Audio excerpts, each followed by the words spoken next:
Ar mokėsime brangiau kitais metais už verslo liudijimus? Tai atsakymas taip, mokėsime brangiau.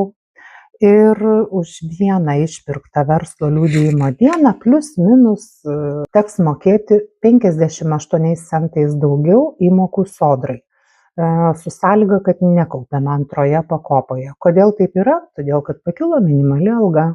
Buvo 1038 eurai, dabar 1153 eurai. Ir procentaliai mokant įmoką sodrai, VSD ir PSD, išsipirkus verslo liudijimą, teks susimokėti daugiau.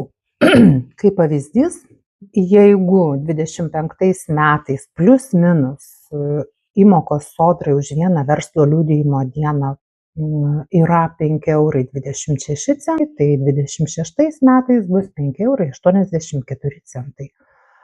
Nieko nepadarysi, minimali alga didėja, kai kurie žmonės džiaugiasi, iš tiesų jie gaus didesnį atlygį, o dirbantiems savarankiškai teks didinti savo pajamas, kito pasirinkimo nebėra, kaip tik didinti savo pajamas, kad būtų galima susimokėti didesnės įmokas.